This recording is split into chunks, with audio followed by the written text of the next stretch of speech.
আরেকটা পক্ষ আছে যারা বলছেন যে আমরা সংস্কার এবং বিচার না করে নির্বাচন চাই না। তাহলে এই দুই গ্রুপটা মুখোমুখি হবে। যেহেতু প্রশাসন কাজ করে না, ইউনূস সাহেবের কথা প্রশাসন শোনে না, সুতরাং নির্বাচনের তারিখ দিলেই তো হবে। আর নির্বাচনের তারিখ না দিয়ে যদি প্রলং করে, তাও এরকম খন্ড খন্ড ঘটনা ঘটবে। যদি কোনো খারাপ পরিস্থিতি তৈরি হয়, তখন যদি কোনো তৃতীয় ব্যক্তি আবার ক্ষমতা নিয়ে যায়, আবার 1.5-2 বছর অপেক্ষা করতে হয়, তখন যারা নির্বাচন প্রত্যাশী তারা কিন্তু আগামী আরো 1.5-2 বছরের জন্য পিছিয়ে যাবে। 90% মুসলমানের দেশে যারা ইসলাম করেন তাদের কিন্তু কনস্টিটিউশন সেম। যতগুলো ইসলামী দল আছে তাদের কনস্টিটিউশন হলো কোরআন আর হাদিস। তো তাদের যদি কোরআন আর হাদিস কনস্টিটিউশন হয়, তাহলে এতগুলো দল কেন? এটা ভাঙবে ছাত্র, বৈষম্য বিরোধী ছাত্র বার্তা দিছে আগাম, সেইটা আমরা জানি। সুতরাং এটা যেই করে থাকুক, দায় তাদের উপরে। ভাঙার দায় আনতে হলে তাদের উপরে আনতে হবে, যারা বার্তা দিছিল যে আমরা এই তীর্থভূমি রাখবো না। আর পুলিশের অপরাধ, তুমি রুটিন কাজ করো নাই, এটা তোমার নৈতিক দায়িত্ব ছিল, তুমি বাধ্য করতে। ডিসেম্বরে তাই নির্বাচন দিবেন সেটা উনি বলছেন, না হলে ডিসেম্বরে 25 অথবা জুন 26 অথবা জুন 26। ঠিক আছে, এখন বলতে পারেন ডিসেম্বর 25-এর আগেও নির্বাচন দেওয়া যায় কিনা। আমি মনে করি দেওয়া যেতে পারে ব্যক্তিগতভাবে। কারণ যারা নির্বাচন প্রিয় বা রাজনৈতিক দল বা যারা নির্বাচন করে ক্ষমতায় যাবে, তারা নির্বাচন চাইবেই, এটা কোনো অপরাধ নয়। আর ইউনূস সাহেবও আগাইয়া নির্বাচন দিতে পারে না, তাও কিন্তু নয়। কিন্তু আপনাকে একটা জিনিস লক্ষ্য রাখতে হবে যে আপনি যদি আজকে বেনজিরের বার্তাটাই ধরেন, প্লাস পিছনে আসিফ নজরুলের বার্তা ধরেন, তাহলে 90% পুলিশ বা 80% পুলিশ যদি আওয়ামী লীগকে ধারণ করে, তাহলে নির্বাচনের সময় আপনি পুলিশ ছাড়া কাজ করতে পারবেন না। নির্বাচনের মাঠে পুলিশ লাগবে, এবং নির্বাচনের মাঠে যদি পুলিশ থাকে তাহলে সেই পুলিশ কাকে ফেভার করবে আপনি বলেন? আপনার ধারণা কি? এখন সেই পুলিশকে আমরা কেন প্রশাসনকে সরাতে পারিনি? মানে প্রশাসনে যারা কিভাবে পারবেন? আমি বারবার বলেছি 6 মাস ধরে যে আমরা সংস্কার বলছি, আমরা সংস্কারটা করে কোথায়? সংস্কার করতে পারলে ওই সিস্টেমে নির্বাচন করলে আপনার পক্ষপাতিত্ব করেও লাভ হবে না। আর নির্বাচন যেটা আমরা করি, সেই নির্বাচন এখন দিতে গেলে সেই পুরনো সংবিধানে আমরা যাব, সোজা হিসাব। তো পুরনো সংবিধানে যদি যাই, তাহলে তার সংস্কার হলো না। তাহলে ওই যে বইটা আছে, সেই বইটায় যে নির্বাচন করে ক্ষমতায় যাবে, সেই তখন স্বৈরাচার হয়ে যাবে। বইটাই সেভাবে আছে। সুতরাং সেই সুযোগ আমরা না দিলে আমরা সাফার করব। তবে একটা কথা বলি আপনাকে, ইউনূস সাহেবের জন্য দুইটা দিকই ক্ষতিকর, মানে খুব প্রেসারে উনি থাকবেন। উনি যদি ডিসেম্বরে নির্বাচন দিতে চান, আর যাদের নির্বাচন আসলেই যারা সুনিশ্চিত যে আমরা নির্বাচন করলেই বিজয়ী হব, তারা নির্বাচন আগে চাইতে পারে, সেটাই কোনো অপরাধ না। এবং তারা যদি নির্বাচন চায় খুব জোরে সোরে, তখন যদি ইউনূস সাহেব নির্বাচন দিতে যান, আরেকটা পক্ষ আছে যারা বলছেন যে আমরা সংস্কার এবং বিচার না করে নির্বাচন চাই না। তাহলে এই দুই গ্রুপটা মুখোমুখি হবে। যেহেতু প্রশাসন কাজ করে না, ইউনূস সাহেবের কথা প্রশাসন শোনে না, সুতরাং নির্বাচনের তারিখ দিলেই তো হবে। আর নির্বাচনের তারিখ না দিয়ে যদি প্রলং করে, তাও এরকম খন্ড খন্ড ঘটনা ঘটবে। যদি কোনো খারাপ পরিস্থিতি তৈরি হয়, তখন যদি কোনো তৃতীয় ব্যক্তি আবার ক্ষমতা নিয়ে যায়, আবার 1.5-2 বছর অপেক্ষা করতে হয়, তখন যারা নির্বাচন প্রত্যাশী তারা কিন্তু আগামী আরো 1.5-2 বছরের জন্য পিছিয়ে যাবেন। সেটাও মাথায় রাখতে হবে। সুতরাং দলমত নির্বিশেষে সবাইকে এমন একটা শান্তিপূর্ণ জায়গায় যেতে হবে, যাতে ওই বিচার হয়, সংস্কারও হয়, সব দিক ঠিক রেখে সবাই মিলে, বিশেষ করে রাজনৈতিক দলগুলো ঐক্যমত্য হয়ে।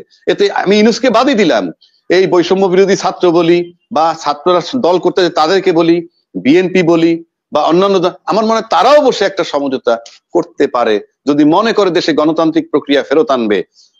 তা না হইলে ইউনূস সাহেব নির্বাচন না দিয়ে গেলে দেশে মারামারি থাকবে, নির্বাচন দিয়ে যদি নির্বাচন করতে না পারে, তাও মারামারি থাকবে।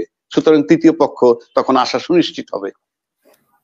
আপনার ডক্টর ইউনূস নিজেই বলেছেন যে ছাত্ররা একটা দল গঠন করবে, তাদের হাতে তারা যেটা রক্ষা করে, মানে তাদেরকে সেটা রক্ষা করতে হবে যেটা তারা আন্দোলনের মাধ্যমে অর্জন করেছে। তো সেই ছাত্রদেরকে বাকি রেখে কি নির্বাচনে উনি আসলেই যাবেন কিনা ডিসেম্বরে, বা ছাত্ররাও এতে রাজি হবে কিনা? আমি তো বললামই ইউনূস সাহেব তো 11 মাস টাইম দিতেছে ডিসেম্বরে যদি নির্বাচন করে। সুতরাং এইটা যারা নতুন দল করবে তাদের জন্য সহায়ক হয়। আর যারা নির্বাচন চায়, যে নির্বাচন দিলে নির্বাচনে তারা ক্ষমতায় আসবে, তারা তাদের নির্বাচনের দাবি অব্যাহত রাখবে। এখন এই দুইটা যদি পাশাপাশি চলতে থাকে, সুতরাং একটা লড়াই হবেই। আর উনি আসলেও দিতে পারবে কিনা সেটাও একটা বিষয়। উনি আমি ওই বললামই তো আপনাকে, আপনি বললামই তো, উনি যদি দিতে যান নির্বাচন, উনি তারিখ ঘোষণা করেন, তারপরেও করতে পারবেন কিনা আমার সন্দেহ আছে। জি, আমরা আরো একটা জিনিস মানে যেটা আপনি আলোচনা করেছিলেন, উৎসুক জনতার কথা আপনি বলেছিলেন যে পকেট মারের উদাহরণ দিয়ে, কিন্তু ইসলামিক দলগুলো সম্পর্কে যে আজকেও মামুনুল হক উনি বলছেন যে আজ যাতে এরকম ভাঙচুরকে কোনো, আচ্ছা আমি একজাক্টলি উনি কি বলেছেন আমি একটু যদি বের করি, বের করেন, যাতে কোনো দায়িত্বশীল মহল চলমান সহিংস আন্দোলনের পক্ষে নয়। তো 2 দিন পরে উনি আজকে এই ব্যাখ্যা দিয়েছেন, কিন্তু আমরা সেখানে কাদেরকে দেখেছি, মানে আমরা টিভি ক্যামেরায় বলি বা বাস্তবে আমাদের ক্যামেরাম্যানও ওইখানে ছিল, বলেছে যে সেখানে বেশিরভাগই ছিল জামাত, মানে ছাত্র বলতে আমরা যেটা বুঝাচ্ছি শিবিরের কিছু লোকজন ছিল সেখানে, বা শিবিরের কিছু ছাত্র ছিল। তাহলে আমরা কি এই মব জাস্টিস নামে আমরা কি আসলে ইসলামিক দলগুলোকে আমরা সামনে রাখছি কিনা, এবং ইসলামিক দলগুলোকে আমরা সুবিধা করে দিচ্ছি না কিনা বাংলাদেশে? আমি ব্যক্তিগতভাবে যদি আপনি আমাকে প্রশ্ন করেন, আমি বাংলাদেশে যে সমস্ত ইসলামী দলগুলো আছে এবং যারা ইসলামের পক্ষে ওয়াজ নসিহত করেন, তাদের প্রত্যেকের অ্যাটিটিউড, প্রত্যেকের বডি ল্যাঙ্গুয়েজ আমি দেখি, এবং তারা যে স্টাইলে বক্তব্য রাখেন, তাদের তো সফট মেজাজি এখন পর্যন্ত হয় নাই। মানুষের ভিতরে যে সফটনেসটা থাকে সেই মেজাজি এখন হয় নাই। তারা হইলেন এক্সট্রিম পর্যায়ে। কিরকম, আমরা কয়দিন আগে দেখছি মেয়েরা ফুটবল খেলবে, সেই ফুটবল খেলা বাতিল হয়ে গেছে। কাদের দাবিতে? কিছু ইসলামী লোকজন, তাদের দাবিতে। প্রশাসনও বাধ্য করছে, প্রশাসন তাদেরকে বলছে হ্যাঁ খেলতে পারবেন না। এই যে প্রশাসন করলো এটা, আপনি বলতে পারেন এটাও তো ইউনুস ঠেকাইতে পারে নাই, কারণ প্রশাসন নন কোঅপারেট করে। আর প্রশাসন ঠেকাইতে গেলে কি হবে? এটা প্রশাসন যদি আমরা বাধ্য করতে যাই কেউ, তাহলে কি হবে? মারামারি হবে। কিন্তু আমরা ইসলামের চেহারাটা দেখলাম, তারা তাদের খেলতে দিল না। তারপরে দোকান উদ্বোধন করতে গেল পরিমণি, তাকে সেখানে সে বাধা প্রাপ্ত হইলো। তো এইটা যদি ইসলামী ফোর্সের এরকম চিন্তা হ্যাঁ হ্যাঁ, তো এইটা যদি ইসলামের চেহারা হয়, এই ইসলাম কেউ করবে না, এই ইসলাম কেউ করবে না।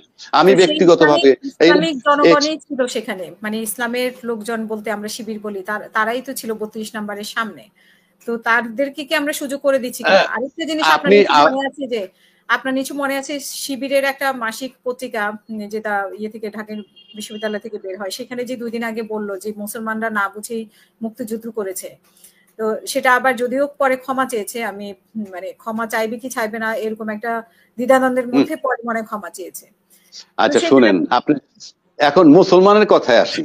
এই যে চট করে বলে দিলাম আপনি মুসলমান আমি মুসলমান, কিংবা আমি মুসলমান না আপনি মুসলমান, বা আপনি মুসলমান না, আপনি কি জানেন মুসলমানের সংজ্ঞাটা? এই যে যারা ইসলামী ফোর্স করে, যারা ইসলাম করে, তারা কি আদৌ জানে মুসলমান কাকে বলে? আর যদি আপনি মুসলমানই বলেন, তাহলে আমরা কয়জন লোক যারা নামাজ পড়ি তারা বেহেশতে যাব, এই চাইনিজ, খ্রিস্টান, ইহুদি না, এগুলি কি সব জাহান্নামী? এগুলো কে বানাইছে? আমার বাবা বানাইছে না কোনো ইন্ডাস্ট্রিতে? তাদেরকেও তো আল্লাহ পাক তৈরি করছে, ক্রিয়েটার বানাইছে, তাই না? তো আপনি যে মুসলমান বলতেছেন, মুসলমানের গুণাগুণ গুলো আগে কি সেটা জানতে হবে। যার ভিতরে এই গুণগুলা থাকবে সেই মুসলমান। এইবার আপনি সংজ্ঞা মিলেন, সেটা বলে দিচ্ছি আপনাকে। কাম, ক্রোধ, লোভ, মোহ, মদ, মাৎসর্য, হিংসা, কিনা, রিয়া, কামনা, বাসনা, এই 11টা রিপুর ঊর্ধ্বে যিনি, এইগুলার ঊর্ধ্বে যিনি, তিনি হলেন মুসলমান। এই রিপুগুলার ঊর্ধ্বে যিনি, তিনি হলেন মুসলমান। যার জন্য সব শিশুকে বলা হয় জন্মে মুসলমান। কেন মুসলমান? শিশুগুলা এইগুলার ঊর্ধ্বে, তার কাম, ক্রোধ, লোভ, মোহ নাই। তো যার কাম, ক্রোধ, লোভ, মোহ, মাৎসর্য, হিংসা, কিনা, রিয়া, কামনা, বাসনা থাকে, হ্যাঁ, সে মুসলমান না। মুসলমান হইতে এই গুণাগুণগুলি লাগবে। সুতরাং মুসলমান এবং আমাদের ইসলামিক দলগুলো সম্পর্কে আপনি বলেছেন। হ্যাঁ, সুতরাং ওই আপনি তওবা করলেন, আপনি যদি দাড়ি রাখলি, আপনি ইসলামী লেবাস পরলি, যেমন আপনি দাড়ি রাখছেন, আপনি টুপি মাথায় দেন। আরে অনেক হিন্দু কবিরও তো দাড়ি ছিল না? ছিল না? আচ্ছা, আপনি যদি বলেন যে রাসূল পাক যা করতেন আমি তাই করি, তাইলে আমি হাদিস পালন করি, সুন্নত পালন। রাসূল পাক কাশি দিতেন, আমিও কাশি দেই। রাসূল পাকের গায়ে জ্বর আসতো, আমার গায়েও জ্বর আসে। রাসূল পাক হাঁটতেন, আমিও হাঁটি, তাইলে কি তা হবে? হবে না।